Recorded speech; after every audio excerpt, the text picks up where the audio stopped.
کو نہ صرف اس گڈ ول کو بڑھایا جائے بلکہ اس کو کنورٹ کیا جائے کمرشل ایکسپینشن کے لیے.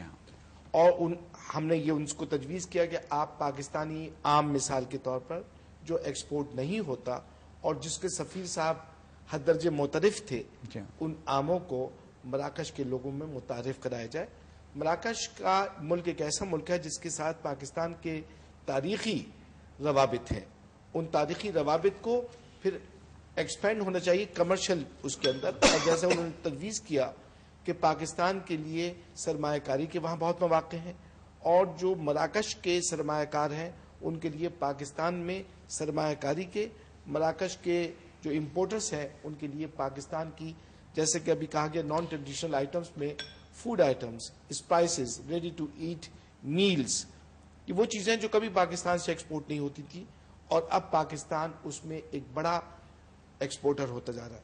کوانٹم ان کا بہت چھوٹا چھوٹا ہوتا ہے لیکن اگر آپ ان چھوٹے چھوٹے کوانٹمز کو اکٹھا کریں تو ایک مجموعی طور پر ایک بہت بڑا کوانٹم بن جاتا ہے. اسی طرح میں ساؤتھ افریقہ کے اس کا وفد کا حوالہ دوں گا جو کہ وہ تشریف لائے، کوئی 12 کے قریب لوگ آئے.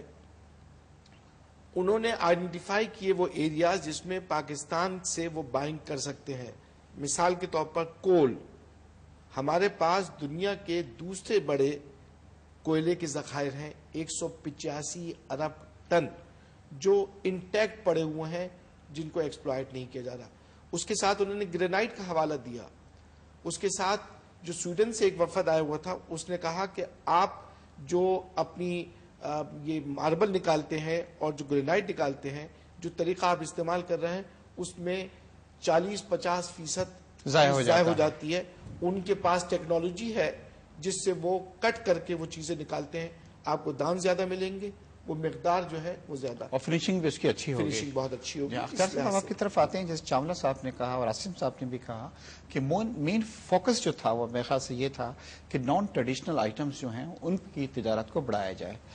ہم نے یہ دیکھا ہے کہ ہماری 60 to 70% جو ہے وہ ٹیکسٹائل کی ہماری ایکسپورٹس ہیں. اس کے علاوہ ہماری جو مارکیٹ ہے وہ بھی یورپ اور امریکہ ہے. میرے خیال سے اس بار جو توجہ دی گئی وہ ان دونوں چیزوں پہ دی گئی کہ کچھ اس طرح کی کنٹریز بھی وہاں پہ دیکھنے میں آئے. افریقن کنٹریز تھے، مڈل ایسٹ کے کنٹریز تھے اور جو بائر سے بڑے پوٹینشیل بائر ہمیں وہاں پہ نظر آئے. وہ کون سے ایریاز ہیں ویئر یو فیل، ٹیکسٹائل کی ہم بات نہیں کر رہے، رائس کی ہم بات نہیں کر رہے، یہ چیز ہماری جا رہی ہے، جاتی رہے گی، اور کون کون سے ایریاز ہیں جہاں پہ آپ سوچتے ہیں ہم اپنی ایکسپورٹس بڑھا سکتے ہیں؟ شاہد صاحب، پہلی چیز تو یہ ہے کہ جو بڑی انٹرسٹنگ ہے اور میں آپ سے اور اپنے ناظرین سے شیئر کرنا چاہوں گا کہ ٹریڈ کا پیٹرن چینج ہو گیا ہے گلوبل کرائسس کے بعد. یہ دنیا میں جو مالی بحران جب آیا اس سے پہلے ہمارے مین ٹریڈنگ پارٹنر امریکہ اور یورپ یونین ہوتے تھے اور انہی پہ ہمارا دار و مدار ہوتا تھا. ہم انہی کی طرف دیکھتے تھے، انہی کی طرف ایکسپورٹ کرتے تھے، وہیں دورے ہوتے تھے. اب گلوبل ریسیشن کے بعد ٹریڈ کا پیٹرن یہ ہوا کہ پاکستان کا لارجسٹ ایکسپورٹر پاکستان سے اب ایشیا ہو گیا ہے. ناٹ امریکہ، ناٹ یورپین یونین، ایشیا ہو گیا ہے. سیکنڈ نمبر پہ EU ہو گیا، تھرڈ پہ اب امریکہ چلا گیا اور فورتھ پہ افریقہ آ گیا. تو مجھے یہ بات سمجھ میں نہیں آ رہی تھی، لیکن جب میں اس بار ٹیکس ورلڈ میں آفیشلی جو دنیا کی سب سے بڑی فیبرک کی ایگزیبیشن ہوتی ہے پیرس میں گیا تو اس سے پریزیڈنٹ سے میں اپنے سفارت کاروں کے ساتھ میری اپائنٹمنٹ تھا تو انہوں نے کہا کہ دیکھیں جی ہم برانڈ بنانا چاہتے ہیں، یورپ میں بند ہو رہے ہیں، ہمارے پاس know how marketing network ہے، بس پیسے اب ہمارے پاس نہیں ہیں، پیسے آپ لوگوں کے پاس ایشیا میں. So we want to bring these guys there اور آپ ان کے ساتھ انویسٹمنٹ کر کے برانڈ ڈیولپ کریں. تو شفٹ بالکل ہوا ہے. جو آئٹم آپ نے پوچھے کہ کس میں زیادہ فوکس ہے، میں آپ کو بتلاؤں کہ ہمارا انجینئرنگ گڈس میں بہت بڑا پوٹینشیل ہے، ہمارا IT میں، فوڈ میں ہمارا بہت بڑا پوٹینشیل ہے، لیکن ہمیں اپنی پیکیجنگ اور پریزنٹیشن کو تھوڑا سا امپروو کرنا پڑے گا اور ساتھ ہی ساتھ وہ آئٹم جو ہمارے ہاٹ آئٹم ہیں جس میں اس میں ہم نے ویلیو ایڈیشن کرنا پڑے گا. یہ آپ نہ کہیں کہ جی ٹیکسٹائل تو ہمارا جا ہی رہا ہے، ٹیکسٹائل اب تک جو جا رہا ہے وہ raw material, semi raw material کی فارم میں جا رہا ہے، نو بگ ڈیل. بٹ کل آپ کو یاد ہوگا کہ ہم نے ایک ایگزیبیشن کا افتتاح کیا تھا میریٹ میں پاکستانی ملبوسات کی، اور ہمارے ساتھ موروکو کے جو وفا اور دوسرے ڈیلیگیشن آئے تھے، انہوں نے جب ہمارے ڈریسز جو قیمت دیکھی تو وہ حیران رہ گئے. انہوں نے کہا اس پہ آپ چھوٹی چھوٹی ایکسیسریز ڈال لیں تو یہ یورپین بن جاتے ہیں. اس پہ آپ ایک بیلٹ اگر استعمال کر تو لیں نان ٹریڈیشنل جاتے اختیار صاحب یہ کہہ رہے ہیں کہ کافی بڑا اسکوپ ہے. بہت بڑا تھوڑا سا ناظرین اس کے ساتھ ایک چھوٹی سی بریک کی طرف ہمارے ساتھ رہیے گا.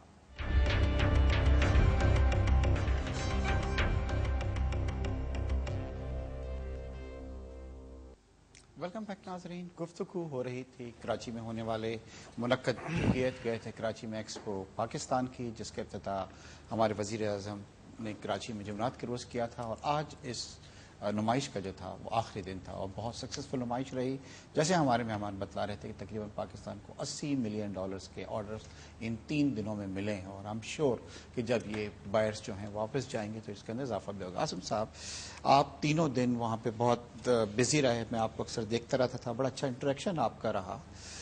سب سے بڑا وفد جو آیا تھا بائرز کا وہ کس کنٹری سے تھا، اور جو ہمیں آرڈرز ملے ہیں جو اختیار صاحب بتلا رہے تھے تقریباً $80 ملین کے، وہ کن کنٹریز نے ہمیں پلیس کیے ہیں؟ سب سے بڑا وفد تو میرے خیال سے یمن سے ہی آیا تھا، اور اس کے بعد برازیل سے 16 لوگ آئے تھے، اور ساؤتھ امریکہ کی دوسری کنٹریز بھی وہاں ریپرزینٹڈ تھی، میکسیکو، ارجنٹینا.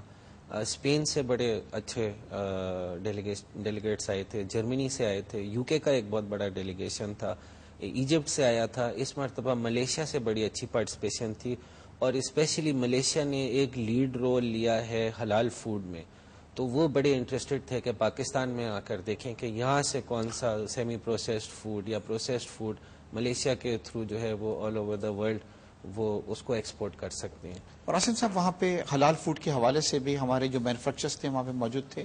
فوڈ کی سب سے بڑی ریپرزینٹیشن تھی اس مرتبہ ایکسپو پاکستان میں، اور وہ حلال فوڈ باقاعدہ مارک کیا تھا. کوئی اس برانڈس والا تھا، مجھے میں نے وزٹ کیا تو اس میں لکھا تھا، اور میں نے کہا this is the brand you should encash. اس پہ آپ پریمیم چارج کریں گے حلال فوڈ کے نام سے مستقبل میں جب یہ اسٹیبلش ہو جائے. قاسم صاحب، اور سب سے زیادہ جو ہے بائرز جو تھے جو آرڈرز پلیس ہوئے $80 ملین کے، وہ کن کنٹریز نے کیے ہیں؟ وہ یہ ساری ویسٹرن کنٹریز بھی تھیں، مگر یہ نان ٹریڈیشنل آئٹمس کا جو ڈسپلے تھا اور فوڈ وہ موسٹلی مطلب ایشیا سے جو ہے تو وہ کامیاب رہا. جو ٹیڈپ نے بہت جو سوچا تھا کہ نان ٹریڈیشنل آئٹمس پہ کریں، اور وہ جو ہے جو تجربہ تھا وہ کامیاب رہا. نان ٹریڈیشنل آئٹمس ہیں نا، اس کے بہت ہی ملٹیپل بینیفٹس ہوتے ہیں، کیونکہ جو ایس ایم ای سیکٹر ہے اگر اس پہ آپ فوکس کریں اور ان کو بوسٹ دیں، ان کو مارکیٹ تک لے جائیں، تو سب سے پہلے امپلائمنٹ جو ہے وہ ایس ایم ای سیکٹر میں کریٹ ہوتی ہے، اور جاب بھی اس سے کافی مطلب لوگوں کو ملیں گے. انمپلائمنٹ بھی ہماری کم ہوگی، انمپلائمنٹ کم ہوئے گی، اور پاورٹی ایلیویشن کے لیے جس طرح سے اس سیکٹر پہ اتنا زور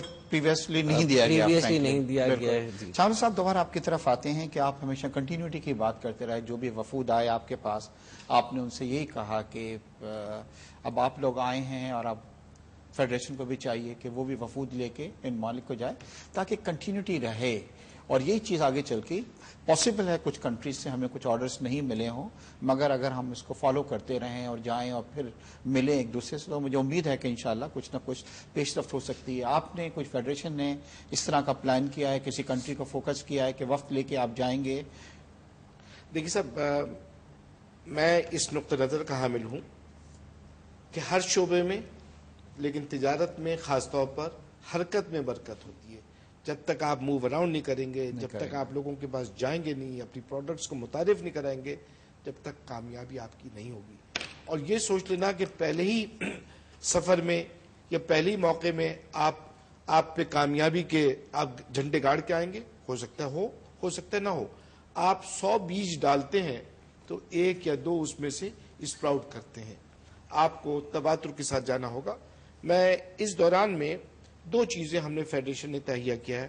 نمبر 1، افریقہ کو ہم نے ٹارگٹ کرنا ہے اور افریقہ میں اپنی مستقل موجودگی رکھنی ہے. اس کے لیے میں نے یہ طے کیا ہے کہ فیڈریشن اور ٹی ڈیپ دونوں مل کے ساؤتھ افریقہ میں، جو کہ گیٹ وے ہے to African countries, sub Saharan African countries, اس میں ہر ایونٹ کے اندر ہماری شرکت ہوگی لازمی.